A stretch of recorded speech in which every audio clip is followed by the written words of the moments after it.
반갑습니다. 형님들 안녕하세요. 오늘도 제 수TV 생방송 참여해주신 분들 정말 반갑고, 추천이나 즐겨찾기 좀 눌러주시면 감사할 것 같고요.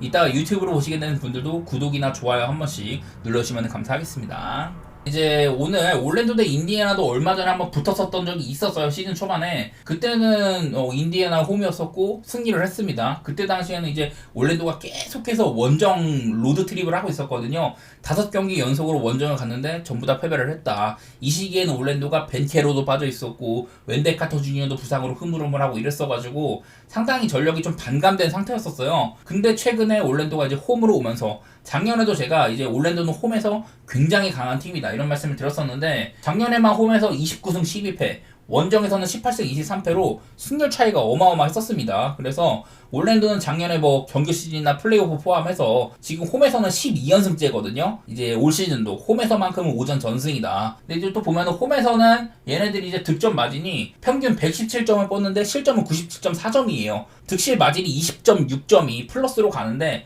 원정에서는 득점이 102.4점, 실점은 110.1점으로 원정에서는 득실 마진이 마이너스 7.7입니다. 이런 식으로 올랜도는 홈이랑 원정이랑 편차가 매우 심하다. 이런 것들을 알고 계시면 좋을 것 같고, 뭐 인디애나도 비슷한 게, 얘네들이 이제 득점 같은 부분에서 홈에서는 평균적으로 4경기 동안 124.8점 이렇게 뽑았는데 원정에서는 110.5점밖에 못 뽑았거든요. 득실 마진도 한 11점가량 차이가 나는 편이고, 인디애나는 다소간에 원정에서 조금 힘이 떨어지고 올랜도는 홈에서 많이 좀 힘을 받는다. 뭐 아까 봤다시피 이런 최근의 동향을 봤으면은 올랜도는 요즘에 공격은 안 되고 수비는 나름대로 잘 된다 이런 식이고요. 인디애나는 생각보다 공격 효율은 괜찮은데 여전히 수비는 썩 좋지는 못하다.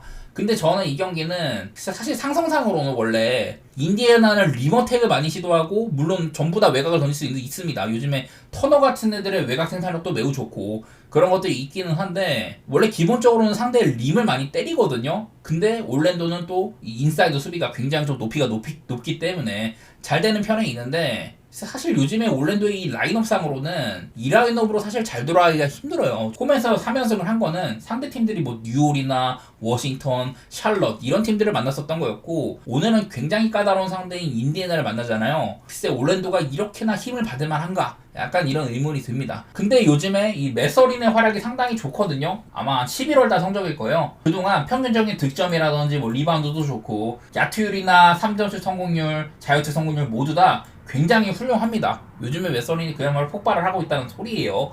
원래는 얘가 좀 팀의 분위기를 많이 끌어올리는 선수여가지고 얘가 확 불타오를 때는 팀이 잘 돌아가는데, 사실 이 친구가 막 팀에 엄청 플러스가 되거나 하진 않았거든요. 무튼 요즘에는 잘 되고 있다. 트루슈팅 퍼센트, 이런 야투 효율도 굉장히 좋다. 이런 것들이 보이기 때문에 인디애나는 요즘에 사실 뭐 할리버튼이나 시아캄 이런 친구들 말고도 충분히 터질 공산이 많다. 사실 지금 올랜도가 이렇게 벤케로나 웬델 카터 주니어가 못 나오는 상황에서는 인디애나 상대로 사실 전력상의 우위를 점하기는 어렵다고 생각이 되긴 되거든요. 물론 압도적인 홈발이 있긴 하지만은 저는 그것만으로는 약간 부족해 보여가지고 개인적으로는 이건 인디 사이드를 좋게 보고 있는데, 언더오버가 얘네들 사실 생각보다 점수가 맞대결상으로는 그렇게 많이는 안 났었거든요. 226.5는 애매한 이런 상황이 있다고 생각이 되고, 아무래도 올랜도의 공격 생산성이 많이 좀 떨어지는 것들, 그런 것들 때문에 저는 언더 쪽으로 생각이 들긴 하거든요. 꽤 어려운 경기라고 생각이 됩니다. 자, 그리고 다음 경기 브루클린 대 보스턴 경기도 있는데 2-3일 전쯤에 한번 맞붙었었거든요. 그때 성적을 한번 보도록 할게요.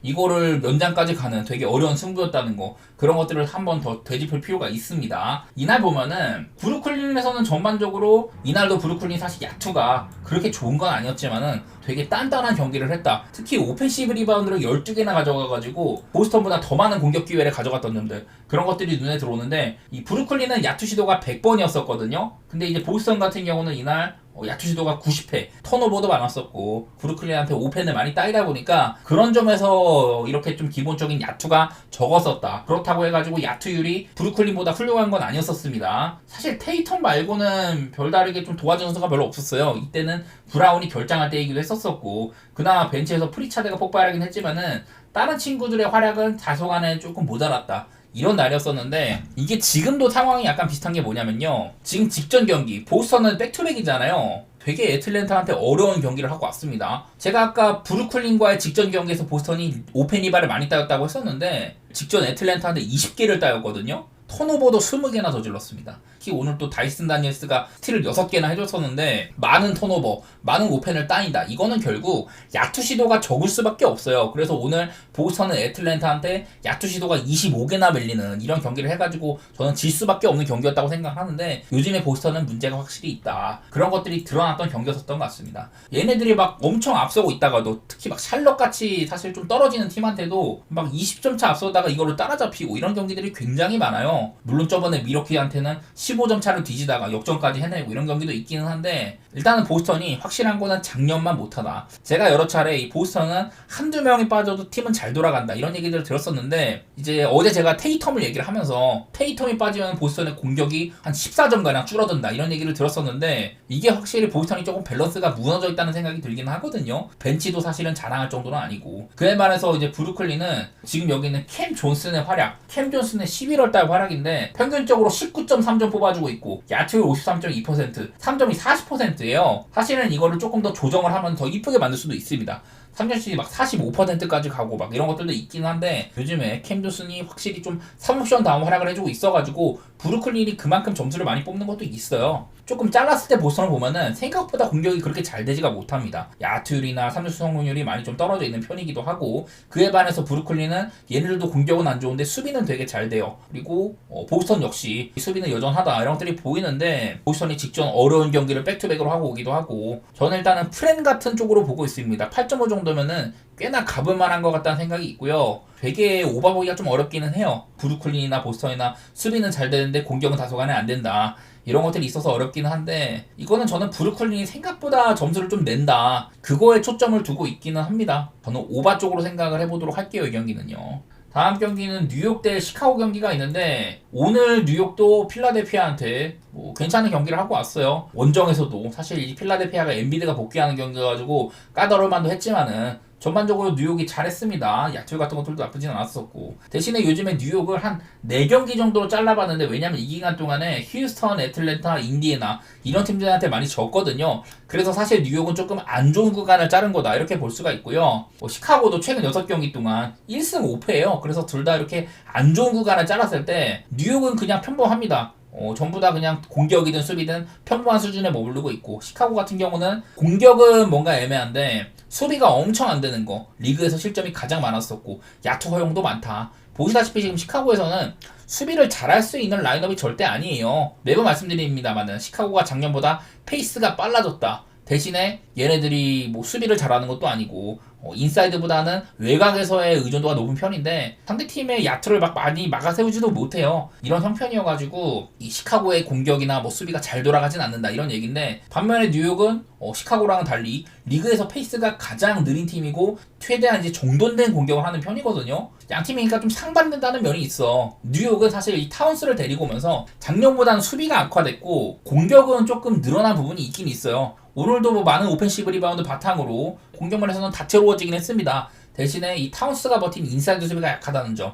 제가 타운스가 뛸 때 상대팀한테 이 제한 구역, 림이랑 한 5피트 그 정도 차이라고 하는데 어쨌든 골밑 안쪽에서 거의 뭐 90% 정도로 허용을 한다 이런 말씀을 드렸었는데 시카고는 사실 인사이드 침투라든지 그런 것들이 많은 팀은 아니에요. 보시면은 뭐 이렇게 페인트존 득점도 좀 낮은 편에 속하고 이래가지고 내일은 뉴욕이 상성면에서는 조금 편한 경기를 할 만도 하겠다. 뉴욕은 제가 맨날 말씀드리는 게 얘네들이 주전들을 엄청 혹사시키는 편이거든요. 어제도 뭐 아누노비나 하트 이런 애들 엄청 뛰어다녔어요. 그래서 일단은 뭐 기준점 상으로는 오바라든지 뉴욕 사이드를 좋게 보고 있긴 합니다. 다소간에 8.5라는 기준점 쉽게 하기는 어렵긴 한데 그렇다고 뉴욕이 뭐 거리가 사실 필라델피아랑 뉴욕이 그렇게 먼 거리는 아니거든요. 원정 거리도 그렇게 먼 편도 아니기도 하고 백투백일 때 뉴욕이 약하다는 건 있지만은 저는 뉴욕 사이드 그리고 오바 보는 거는 뉴욕이 많이 던지지는 않지만은 충분히 점수는 뽑아주는 친구들이긴 하거든요. 요즘에 시카고가 많이 좀 졌을 때 득점이나 실점 보면은 평균적으로 거의 한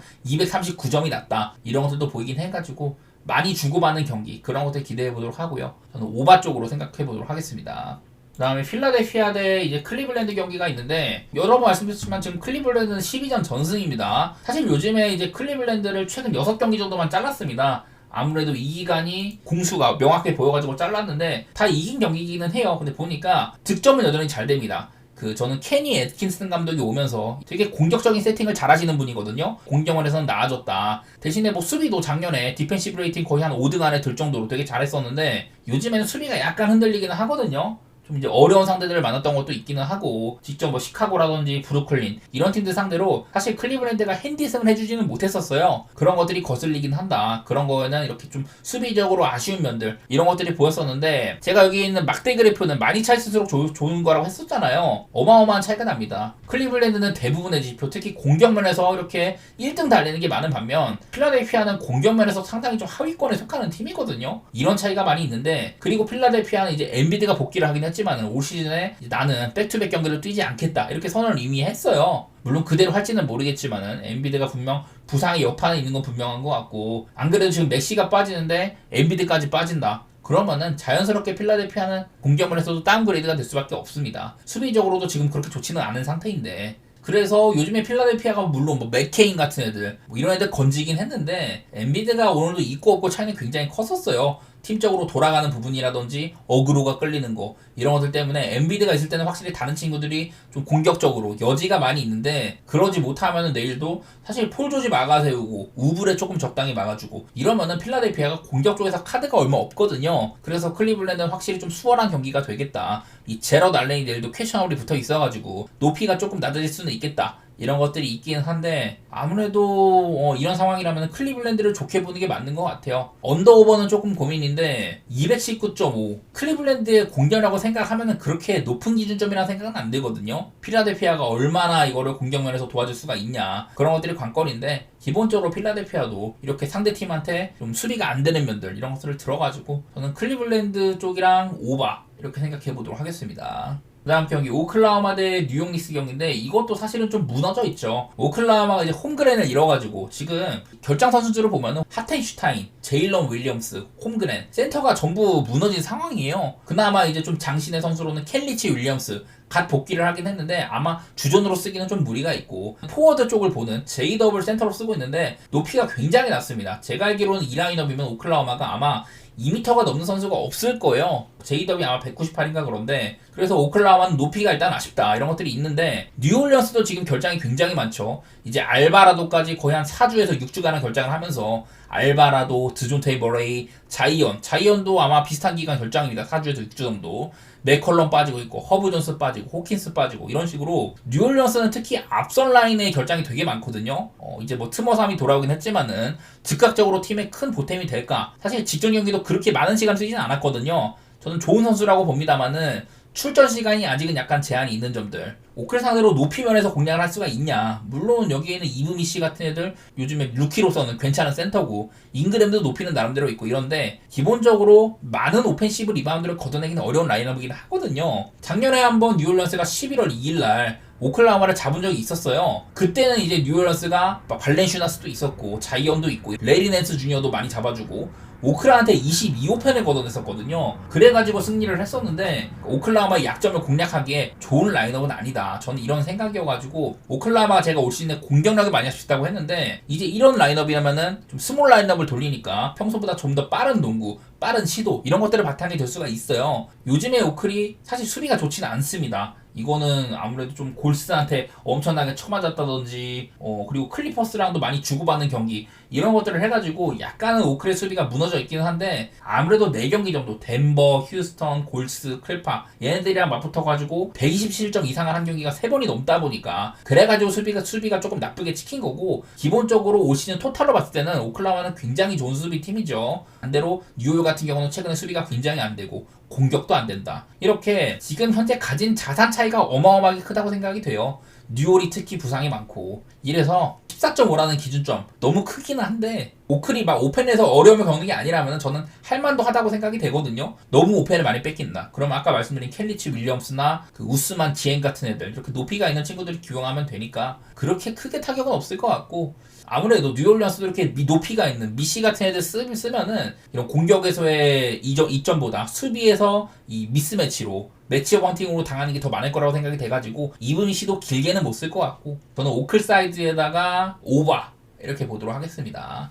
그 다음에 휴스턴 대 클리퍼스 경기, 기본적으로 딱 이름만 들었을 때 언더게임 양상이 많이 생각이 됩니다. 이게 휴스턴이 사실 뭐 생군이라든지 제일런 그린 이런 애들이 수비가 그렇게 썩 좋은 애들은 아닌데 이거는 이메 우도카 감독의 능력이라고 할 수가 있어요. 그 베스트 디펜시브 레이팅 어몽 포맨 라인업 디스 시즌. 그러니까 올 시즌에 5명, 농구 5명이 뛰는데 5명 말고 4명으로 구성을 한다고 했을 때, 그러니까 4인 유닛상으로, 4인 유닛상으로 어떤 팀이 가장 좋은 수비팀이었냐. 휴스턴이 맨 위에 있고요. 2등도 휴스턴이야. 그러니까 보면은 겹치는 게 딜런 브룩스나 자바리, 센군 이렇게 있고, 앞쪽에 제일런 그린 혹은 그 이제 프레드 밴블릿이 있을 때, 이 프론트 코트 3명이 있고, 그리고 뭐 가드진에 뭐 그린이든 프레드 밴블릿이든 누가 섞여있든 간에 굉장히 훌륭한 수비를 보여주고 있다는 거거든요. 휴스턴은 기본적으로 오늘의 베스트 5 이렇게 나오더라도 수비가 약하지 않다는 거거든요. 뭐 실점 같은 것들도 상당히 좀 아래쪽에 있기도 하고 거의 뭐 5경기 구간 동안 실점이 2등 수준이다. 야투 형도 많이는 안 했다. 이런 것들이 특히 많이 보여요. 선수 몇몇은 모르겠지만 이메 우도카 감독이 좋은 수비팀을 꾸려냈다. 이런 생각들이 많이 드는 것 같습니다.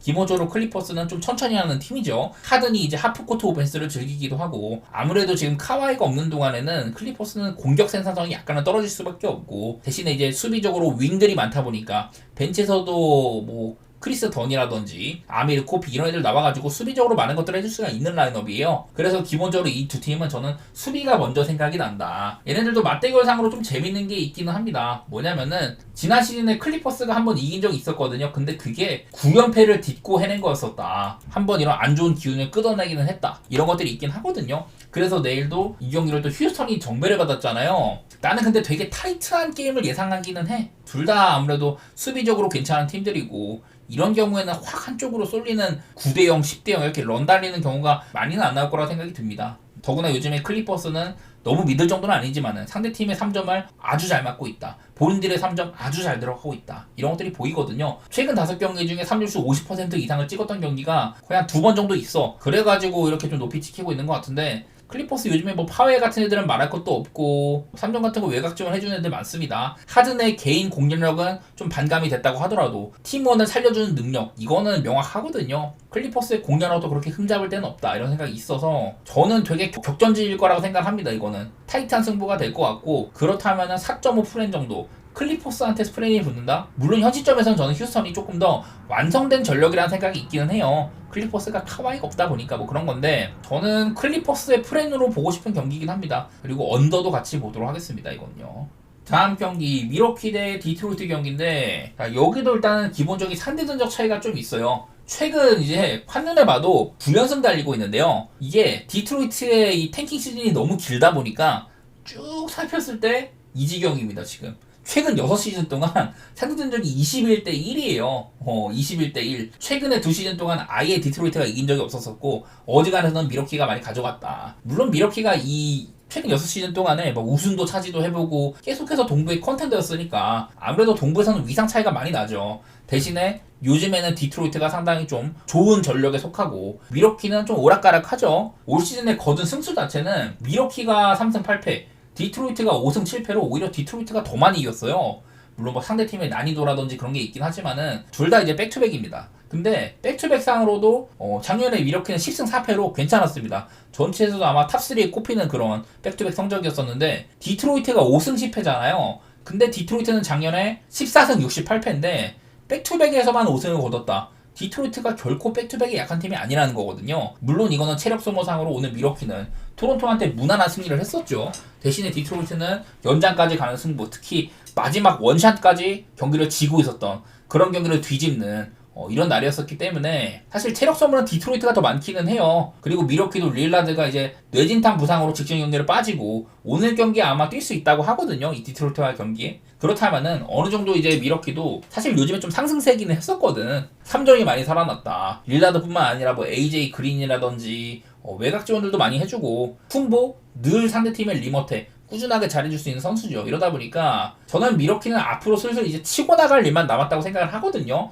여러 가지 문제가 많긴 하다. 하지만 활력을 더해줄 수 있는 안드레 잭슨 주니어를 중용한다든지 이런 변화를 가지고 가고 있기 때문에 저는 미러키가 그렇게 나쁠 거라고 생각은 안 해요. 디트로이트가 예년에 비해서 좋아지긴 했지만은 이 미러키는 꾸준하게 동부에서는 컨텐더의 위치에 있던 팀이고 둘 다 백투백이긴 해도 체력 소모 차이도 있고 미러키가 또 홈이기도 하고요. 마이애미는 굉장히 이제 미국의 동남부 쪽에 있는 팀인데 미러키는 여기에 있거든요. 디트로이트가 원정거리도 멀기도 하고 이제 컨디션 같은 것들도 제대로 나오지 않을 가능성도 꽤나 있다. 저는 5.5 정도면은 미러키 사이드로 보는 게 맞다고 생각이 들고요. 언더오버는 저는 언더로 보고 있는데 물론 릴라드가 돌아오는 미러키는 공격 면에서 분명히 언더오버적으로 많이 요동을 칠 거다. 어제도 그런 얘기를 들었었는데 이건 언더보는 건 아무래도 디트로이트의 색깔이 조금 들어간 거긴 합니다. 공격 시도도 적은 편이고 생산성도 그리 좋지는 않다. 대신에 수비는 꽤나 해주고 있다. 듀렌이나 슈티어트 같은 애들 이런 애들이 있을 때는 아마쿤보도 좀 쉽지는 않을 것 같기는 해요. 진입하기가 인사이드로. 저는 언더도 생각 좀 해보고 미러키 사이드로 좋게 보도록 하겠습니다. 다음 샌안토니오 대 워싱턴 경기. 둘 다 사실은 올 시즌 좀 작년에도 그랬었고 올 시즌도 그렇게 막 위쪽에 있는 팀들은 아닙니다. 대신에 샌안토니오는 지금 5승 6패, 워싱턴은 2승 7패로 샌안토니오는 작년 위상에 비해 치고 나가고 있는 반면 워싱턴은 그렇지 못하다. 사실 워싱턴은 지금 그나마 이제 뭐 조던풀 같은 애들 잘해주고 있고 뭐 캐링턴이나 이렇게 알렉사르 드래프트한 애들 바로바로 주전에 올라올 정도로 쏠쏠하긴 하지만은 이 팀에서 그냥 가장 잘하고 있는 거는 쿨리발리 하나밖에 없습니다. 나머지 선수들은 저는 플러스급은 아니라고 생각이 되고 특히 쿠즈마는 턴오버 머신에다가 본인의 활약도 그렇게 썩 좋지는 못하고 외곽 산탄력이 요즘에 떨어지다 보니까 내일 웬베냐마 같은 이렇게 훌륭한 인사이드 수비수를 만나면은 고전을 할 수밖에 없을 것 같아요. 워낙에 워싱턴이 제가 그 전까지는 막 농구를 한다. 페이스가 굉장히 빠르고 본인들도 많이 던지는데 상대팀도 허용하기도 하고 속공도 많고 이렇게 빠른 템포의 농구를 즐기면서도 갖춰지지 않은 공격을 많이 하는 팀인데 이런 것들이 최근에 5경기 동안 여기 전부 다 5연패였었거든요. 마이애미, 골스, 멤피, 올랜도, 휴스턴 이렇게 좀 수비가 좋은 애들을 만났는데 지금 샌안토니오도 꽤나 좋은 수비 팀입니다. 이렇게 뭐 수비 실점 같은 것들 3등 3점 허용률 3등 뭐 이런 식으로 샌안토니오도 지금 굉장히 좋은 수비팀이거든요. 워싱턴이 요즘에 5경기 동안 수비가 좋은 애들을 만나면서 득점에 100점에 그쳤습니다. 이 정도로 워싱턴이 요즘 공격이 굉장히 안 된다. 그에 반해서 수비 이 또한 잘 안 되고 있다. 물론 샌안토니오가 좋은 공격팀은 아니지만은 지금 플러스 요소가 상당히 많아요. 사실 저는 크리스 폴이 초반에는 조금 애매했었는데 요즘 보면 확실히 크리스 폴 효과가 있다 이런 것들이 느껴지고 샌안토니오가 모멘텀을 잡았을 때 작년에는 경험이 부족하고 팀을 이끄는 리더가 없다 보니까 좀 추격당하는 모양새가 많았었는데 올 시즌에는 그런 것들이 많이 줄어들인 것 같고 직전 경기 웬베냐마 올 시즌 하이를 기록하기도 했었고요. 수비는 늘 잘하고 여기다가 뭐 샴페니 같은 애들도 좋은 수비수고 벤치에서 나올 수 있는 바셀이라든지 원래 바셀은 주전에 있어야 되는데 부상 복귀한 지 얼마 안 됐다 보니까 조금 사려주는 것 같기도 하고 마무 산드로라든지 이런 애들 다 잘하고 있어가지고 전반적인 분위기나 현재 라인업 구성상으로나 샌안토니오가 앞서 있는 경기라는 생각이 들어요. 요즘 분위기도 그렇고 실적도 그렇고 샌안토니오 사이드에다가 언더 사실 워싱턴 경기 언더 보기가 굉장히 어렵거든요. 그리고 샌안토니오라고 해가지고 얘네가 뭐 언더가 그렇게 뭐 많이 나는 팀도 아니고 작년 같으면 그냥 다 오바를 봤을 텐데 요즘에는 샌안토니오 수비가 꽤 되는 점 워싱턴 수비가 좋은 애들만 요즘에 골라골라 만나가지고 공격에서 실적이 없었던 것들 이런 것들 고려를 하면은 저는 언더 사이드로 보도록 하겠습니다. 자 다음 경기 레이커스 대 멤피스 경기 한번 해볼 텐데 이거는 참 애매한 것 같아요. 지금 멤피스가 굉장히 많이 비어있잖아요. 이 경기가 왜 어렵냐 멤피스 라인업 보면은 내일 뭐 스마트가 복귀할 수도 있다 이런 건 있는데 베인도 빠져있고 모란트도 빠져있고 쏠쏠한 벤치 자원이 뭐 GG 잭슨이나 빈스 윌리엄스 이런 애들 많이 빠져있단 말이야. 그래가지고 지금 멤피스가 굉장히 팀 꾸리기가 어려운 상황이거든요. 근데 멤피스 최근 6경기 보면은 공수 양면에서 리그 최고 수준의 팀입니다. 저도 이해가 잘 안 돼요. 물론 이 기간에 모란트가 있었다가 없었다가 이랬지만은 모란트가 빠진 최근 2경기도 멤피스가 전부 다 쉽게 요리를 했거든요. 상대팀을 워싱턴 24점 차 포틀랜드 거의 뭐 40점 차 가까이 이렇게 벌리기도 하고 물론 상대들이 좀 쉬운 것들은 있었지만은 얘네가 저번에 레이커스랑 맞붙었을 때도 그때도 이겼어요. 자 이날은 물론 멤피스에서는 자모란트가 나왔던 날이긴 했는데요. 사실 많은 시간을 뛰지도 않았었고 자모란트의 활약이 아주 훌륭했냐 그것도 좀 애매하긴 했었습니다. 대신에 전반적으로 제런 잭슨 주니어라든지 제이런 웰스 그리고 벤치에서도 여러 선수들이 고른 득점 분포를 보여줬었다.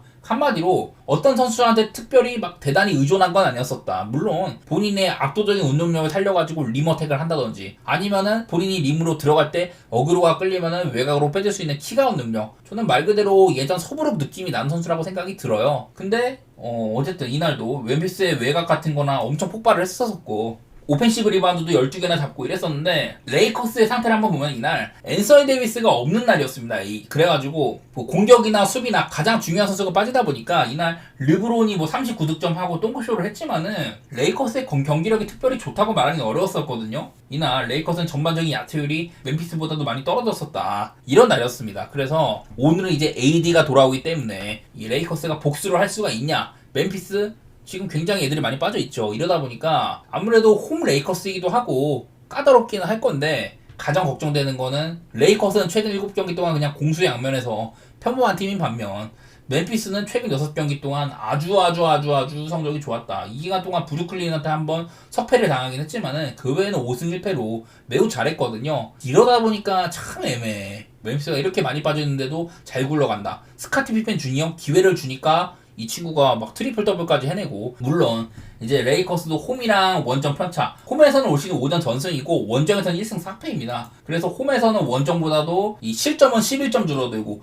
득점은 오히려 한 8점가량 많아지고, 확실히 홈에서는 펌핑을 받는 팀이기는 해요. 사실 뭐 콜도 어느 정도 잘 받는 면도 있고 그런 팀인지라 애매합니다. 기록상으로는 멤피스인데 홈이라든지 AD가 돌아온다든지 이런 것들은 반갑거든요. 개인적으로는 저는 멤피스의 프렌을 생각하긴 합니다. 기록을 중시하는 사람이기 때문에. 근데 멤버로 봤을 때는 멤피스 사실 뭐 작년이랑 비슷하게 차포상만 다 떼고 하는데 이거 이길 수 있을까. 그리고 레이커스도 이렇게 요즘에 원래는 오스틴 리브스랑 디안젤로 러셀을 1, 2번에 썼다가 캠 레디시를 2번으로 올렸거든요. 그러면서 레이커스가 수비가 좋아진 것도 있고 AD가 돌아오면 아무래도 수비가 더 좋아질 거다, 이런 생각들이 있기는 있어요. 그래서 참 이게 승패 방향은 되게 어려운데 일단은 저는 언더 쪽으로 생각 좀 해볼게요. 사실 얘네 둘이 만나면 좀 뛰어날 만한 팀들이기는 해. 그래서 이 경기가 어려운데 그냥 제 생각은, 저는 지표 따라가기도 하고 이런 변경 사항들 그런 것들 따라가는 사람이라 가지고 저는 맨피 프렌에다가 언더 쪽으로 생각은 해보도록 하겠습니다. 되게 어려운 경기인 것 같아요. 다음 경기 포틀랜드 대 미네소타 경기인데, 자, 이거는 오늘 맞대결을 했었었죠. 그리고 그대로 바로 이어가는 경기다, 뭐 이런 셈인데, 자, 오늘 정말 충격적이었었죠. 포틀랜드가 미네소타를 잡는 이런 큰 이변을 연출을 했다. 이건 사실 포틀랜드가 너무 잘 터진 면도 있긴 있어요. 오늘 포틀랜드는 라인업상으로